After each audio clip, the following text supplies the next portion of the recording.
성도 여러분, 이 감사는 가만히 있는 사람에게 생기지 않습니다. 감사는 저절로 주어지는 것이 아니라는 것입니다.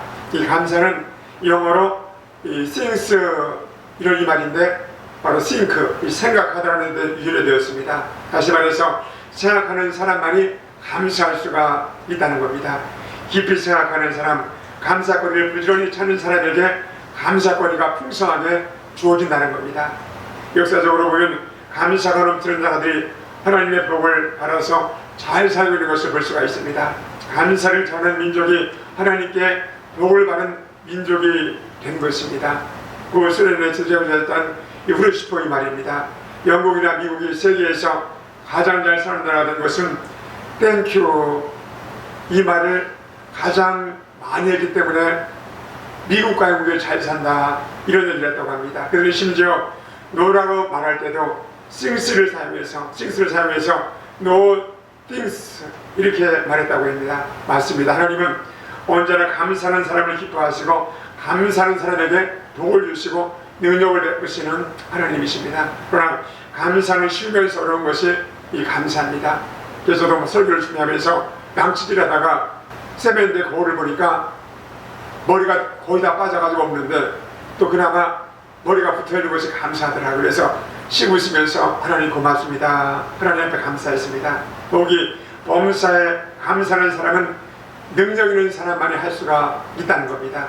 좋은 일이 있을 때 누구나 다 감사할 수 있습니다. 그러나 고통중이거나 절망 가운데 있을 때 또 감사하는 것은 쉽지 않다는 것입니다. 그러니 그런 중에서 감사하며 하나님께 영광 드린다는 것은 정말 대단한 능력이고 믿음의 사람입니다. 그래서 오늘 본문 16절 10절입니다. 항상 기뻐하라, 쉬지 말고 기도하라, 범사에 감사하라. 이것이 그리스도 예수 안에서 너희를 향한 하나님의 뜻이니라. 그런데 깊이 살펴보니까 이게 기뻐하라, 기도하라, 감사하라 이 세 가지가 계속 이어서 연속적으로 언급했는데 이것이 그리스도 예수 안에서 너희를 향하신 하나님의 계획과 뜻이다 이렇게 말씀하십니다. 이것을 왜 하나님께서 연속적으로 언급하셨을까요? 여기서 문맥으로 보면 이것이 무엇이냐면 바로 감사하는 것입니다. 이 앞에 있는 것들, 항상 기뻐함, 항상 기도함 같이 포함될 것 같으면 이것들이라 복수로 했을 텐데 이것을 단수로 이것이라고 오늘 얘기를 합니다. 범사에 감사라. 이것이 너희를 향하신 하나님의 뜻이다. 그렇기 때문에 이것이 범사에 감사를 말합니다. 범사에 감사하는 것이 하나님의 뜻이라는 겁니다. 그렇습니다. 예수 그리스도를 부지런히 믿는 성도들은 감사는 필수 언어입니다. 그런데 이 감사는 어떻게 만들어지느냐? 진정한 감사는 기뻐함과 쉼없는 기도가 있어야 한다는 겁니다. 그렇기 때문에 항상 기뻐하고 쉬지 말고 기도함, 또 범사에 감사하는 이 세 가지는 늘 따라다닌다는 것입니다. 그것이 우리 기독교인을 향한 하나님의 뜻이라는 겁니다. 이번 주는 우리 민족의 명절인 이 추석입니다. 한 해를 또 되돌아보면서 우리 범사에 감사하라 이 제목으로 오늘 은혜를 나누고자 합니다. 첫 번째로 왜 하나님은 항상 기뻐해야 범사를 가릴 수 있다고 했을까? 우리 그리스도인들에게 아주 특별한 특색이 있습니다. 그것은 마음이 왠지 모르게 기쁨이 있다는 것입니다. 슬픔과 같지만은 기뻐하고 괴로움과 같지만은 기쁨의 삶을 지내는 것이 우리 믿음의 자녀의 삶입니다. 만약 예수를 믿노라 하면서 기쁨이 없이 지낸다면 그 사람은 진짜 성도라고 할 수가 없는 것입니다. 예수님을 구주로 믿어 구원받은 성도가 기쁨이 없다면 뭔가 이상이 있다는 겁니다. 빌립보서 4장 4절입니다. 주 안에서 항상 기뻐하라. 내가 다시 말하노니 기뻐하라. 이 말씀은 이 사도 바울이 빌립보 교회 성도들에게 준 당부의 말입니다. 그런 감옥에 갇혀 있었습니다. 그런데도 빌립보 교회 성도들에게 항상 기뻐하라 명령을 했다는 것입니다. 왜 항상 기뻐하라고 사도 바울이 명령했을까요? 왜냐하면 항상 기뻐하는 사람은 모든 일에 감사할 줄 알기 때문입니다. 또 범사에 감사하는 사람은 항상 기쁘게 살게 될 수가 있다는 겁니다. 어떻게 이 그리스도인들이 항상 기뻐할 수 있을까요? 하나님의 섭리를 믿기 때문인 것입니다. 우리 그리스도인들은 하나님의 선하신 섭리를 믿고 살아갑니다. 그래서 늘 하나님을 의지하고 자기 생애를 맡기고 살아가는 사람들입니다. 우리 성도에게는 우연이 없습니다. 하나님의 실수를 하시는 분이 절대 아닙니다. 그래서 성경에 로마서 8장 28절에 이렇게 얘기합니다.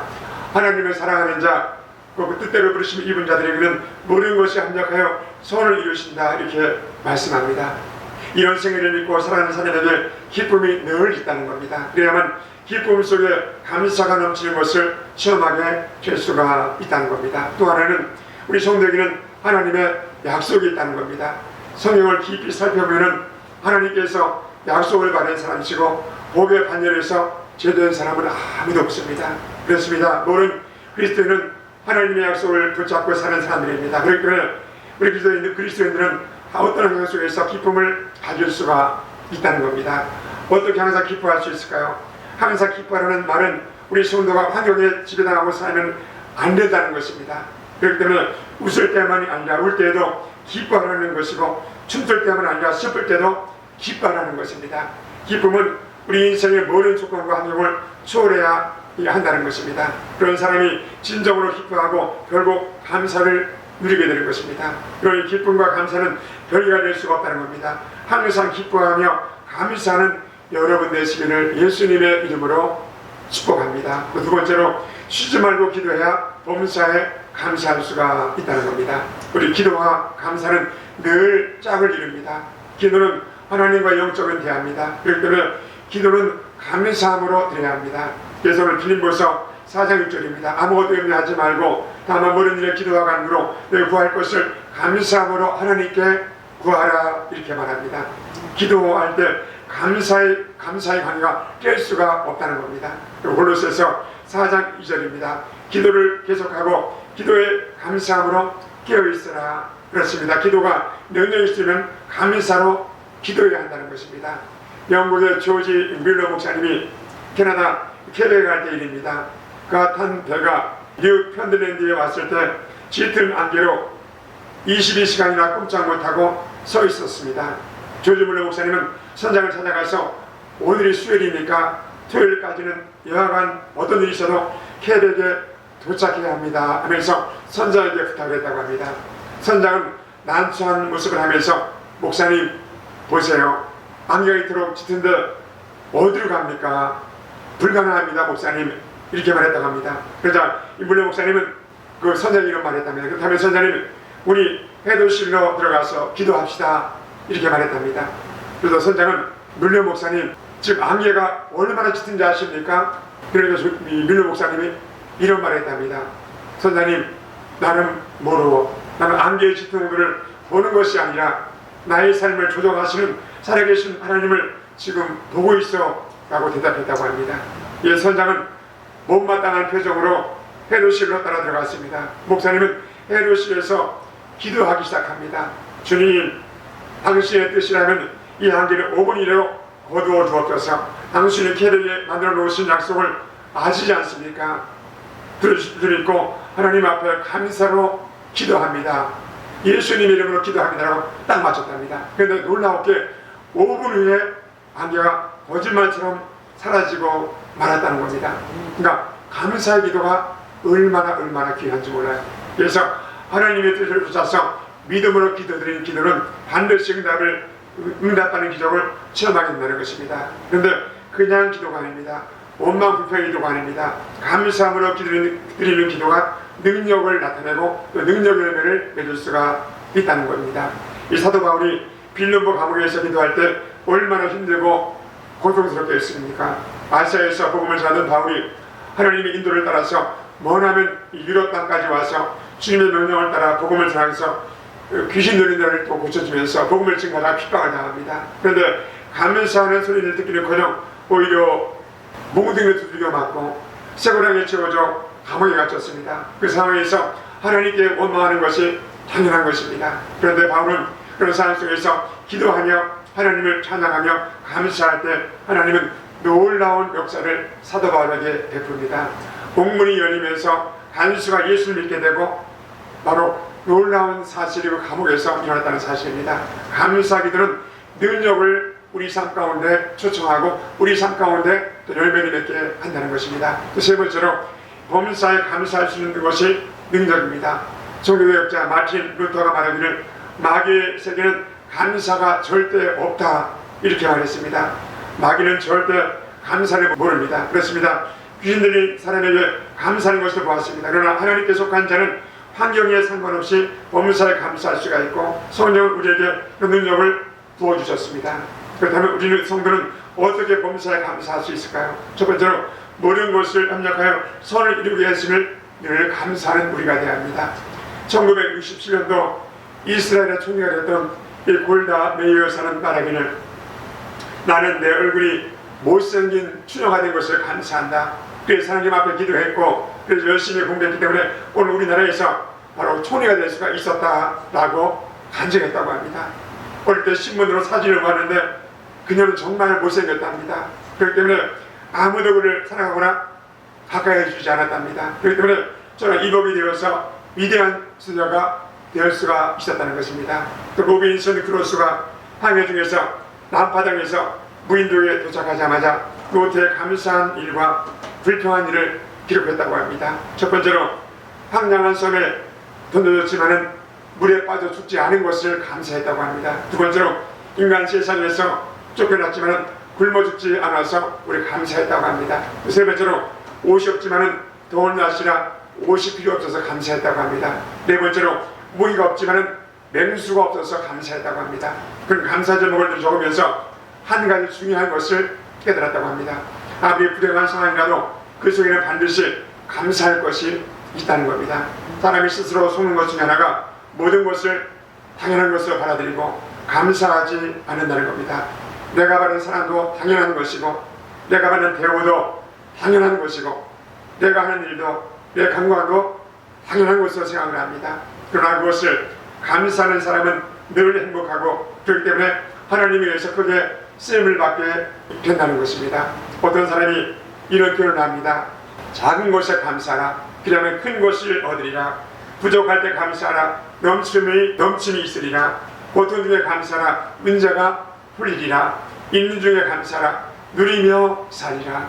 하나님은 모든 걸 협력하여 서로 이루시는 분입니다. 그렇기 때문에 인생의 일망만 보지 마시고 인생에 희망이 있다는 것을 알고 항상 어둠이 올 때 빛을 바라보면서 감사하시는 여러분 되시기 바랍니다. 두 번째로 행위보다는 존재 가치에 감사해야 합니다.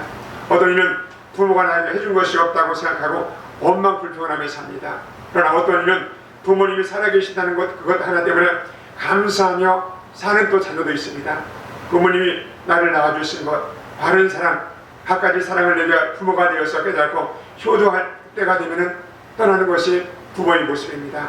부모의 존재에 대해서 우리 감사하는 여러분 되시기를 축복합니다. 배우자도 그렇습니다. 얼마나 귀한 존재인지 모릅니다. 그러나 너무 감사하지 못하는 대상이다 보니까 뭘 해주어서 감사하는 것이 아니고 나 같은 한 사람만 바라보고 산다는 것 자체가 우리 감사하다는 겁니다. 그러니까 옆에 살아있다는 것을 감사해 보시기를 축복합니다. 우리 조용기 목사님은요, 김성희 사모님이 2개월 전에 청혼하셨어요. 그래가지고 최소한 3, 4년은 사시겠다 했는데 바로 가시더라고요. 그래서 이 부부는 살면서도 가는 것도 한 달 안씩 가는 것이 큰 축복이다. 나 같은 사람 옆에 있었을 만도 고마운 것이 부부의 존재인 것입니다. 나를 버리지 않고 도망가지 않고 함께 두어서 부부가 귀한 것입니다. 다시 또 감사권입니다. 이 속속에서 감사하고 공부 못해서 감사하고 그냥 건강하게 살아있는 것 자체가 우리 감사한 것입니다. 여러분 앞에 믿음의 동역자가 있습니까? 나를 위해서 기도해주는 누군가가 있다는 것이 얼마나 큰 힘이 되고 또 우리 감사가 되는지 모릅니다. 늘 하나님 앞에 우리 감사하는 여러분 되시기를 축복합니다. 때론 속도 속이고 골치도 아프기도 하지만 그 사람 때문에 우리 행복합니다. 행위보다는 존재 자체를 감사하는 여러분 다 되시기를 축원드립니다. 세 번째로 우리 삶에는 마이너스가 있다는 겁니다. 마이너스를 우리 감사하는 여러분 되시기 바랍니다. 범사에 감사하는 것 가운데 하나는 내게 유익한 것만 있는 것이 아니고 내가 손해가 되는 것도 우리 감사해야 한다는 겁니다. 성경에 고난받은 대표적인 인물이 욥기서 욥이라는 인물입니다. 당대 가장 잘 나가던 사람이었습니다. 갑자기 천재지변으로 여러분 모든 재산을 다 잃어버리고 자식도 심지어 건강까지 다 잃어버립니다. 철저하게 아주 폭삭 망합니다. 결국 잿더미에 앉아서 기와장으로 몸을 푸는 신사가 되었습니다. 오죽하면 그 아내가 말합니다. 이 바보야, 어쩌다 이 꼴이 되어서 차라리 당신이 더 좋아하는 하나님을 원망하고 죽으시오 하면서 그 아내가 저주까지 합니다. 그때 욥기 이런 고백을 합니다. 1장 21절입니다. 이르되 내가 못되어서 알몸으로 나와서 하면서 또 알몸으로 그리로 돌아가올지라 주신 자로 야훼시여 버르신 자로 야훼이시오니 야훼 하나님이 찬송을 받을지니이다. 이런 고백을 했다 합니다.